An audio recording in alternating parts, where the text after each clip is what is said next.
Uluslararası Af Örgütü, Çin'in kuzeybatısındaki Uygur özerk bölgesinde yaşayan etnik topluluklara yönelik benzeri görülmemiş baskılar sonucunda çocuklarından ayrılan ve mevcut durumda yurt dışında bulunan Uygur ebeveynler çocuklarına kavuşsun diye imza kampanyası başlattı. Bağımsız İletişim Ağı'nın 26 Nisan tarihli haberine göre Af Örgütü'nden yapılan çağrıda Çin Uygur kadınların haklarını korumalı ve etnik azınlıklara yönelik zulme son vermeli denildi. Af Örgütü'nün hazırladığı raporda Uygurlar yaşadıklarını detaylıca anlatıyor. Raporun bir bölümünde 10 yıllardır birçok Uygur Sincan'da sistematik olarak etnik ve dini ayrımcılığa maruz kaldı. Gözetim ve toplumsal denetim önlemleri 2016'da hızla yayılmaya başladı. 2017'de bölgedeki Uygurlar, Kazaklar ve çoğunluğu Müslüman diğer azınlıklar için işler daha da kötü bir hal almaya başladı.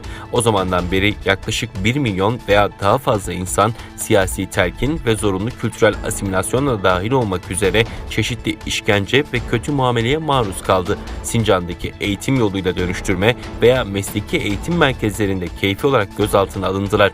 Bu kitlesel gözaltı uygulaması ve sistematik baskı hem Uygur ailelerin çocuklarına bakabilmeleri için Çin'e dönmelerini engelledi, hem de yurt dışında bir araya gelmek üzere çocuklarının Çin'den ayrılmasını neredeyse imkansız hale getirdi ifadeleri kullanılıyor.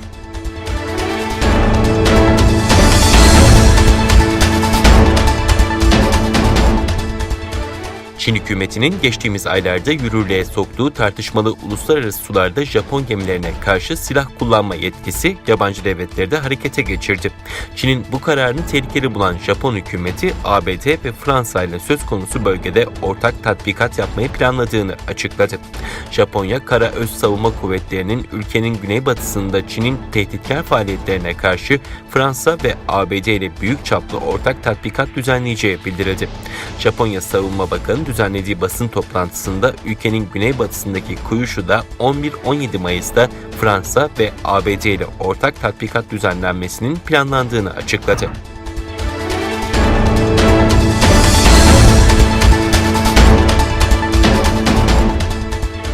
Avustralya Savunma Bakanı Çin'le aralarında Tayvan nedeniyle anlaşmazlık yaşanabileceğini bildirdi. Avustralya Yayın Kurumu ABC'de bir programa katılan bakan, ülkesinin Çin'le ilişkilerini ve Afganistan'dan çekilme sürecini ele aldı. Bakan, Çin'le Tayvan konusunda anlaşmazlığa düşmenin göz ardı edilemeyeceğini dile getirdi. Böyle bir anlaşmazlığın korkunç olacağını dikkat çeken Avustralyalı bakan, Çin'in yeniden birleşme konusunda gayet net olduğunu düşünüyorum ve bu onların uzun süreli amaçlarıydı dedi. Bölge genelinde kayda değer bir askeri faaliyet olduğuna dikkat çeken bakan, Tayvan'la Çin arasında da açıkça düşmanlık bulunduğunu söyledi. Avustralyalı bakan ayrıca savunma kuvvetlerimizin ülkemize ve müttefiklerimize karşı bölgede gördüğümüz tehditlerle karşılaşılabilmesi için her zaman olması gerektiği gibi üst düzey hazırlıklarımız var dedi.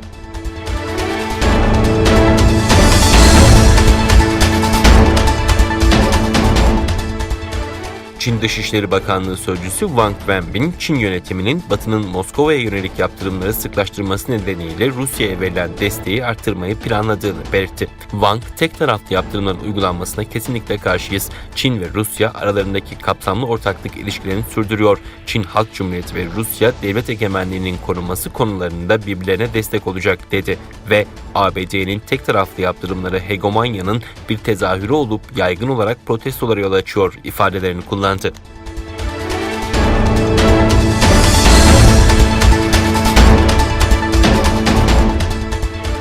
Hintli mevkidaşı Narendra Modi ile telefonda görüşen Japonya Başbakanı Suga Yoshihide, ikili ilişkiler, Hint-Pasifik bölgesi ve salgın hastalıklarla mücadele konularını müzakere etti. Suga, Doğu Çin Denizi ve Güney Çin Denizi'ndeki statükoyu Çin'in tek taraflı değiştirme girişimleriyle 1 Şubat'ta Çin'de yürürlüğe giren yasaya yönelik endişelerini aktardı. Dışişleri Bakanlığı açıklamasına göre görüşmede iki lider ABD ve Avustralya ile serbest ve açık Hint-Pasifik vizyonunun gerçekleştirilmesinde mutabakata vardı. Japonya'nın fon ve teknoloji desteğiyle Hindistan'da inşa edilecek 500 kilometrelik hızlı tren hattının proje aşamasındaki ilerlemeyi ele alan liderler yeni tip koronavirüsle mücadelede işbirliğine vurgu yaptı. İki başbakan siber güvenlik, karbonsuzlaştırma, 5G ağları ve tedarik zincirinin çeşitlendirilmesi gibi konularda görüştü. ABD, Avustralya, Hindistan ve Japonya arasında oluşturulan dörtlü güvenlik diyaloğu ya da Quad ittifakı, Çin'e karşı oluşturulan gayri resmi ittifak olarak da biliniyor.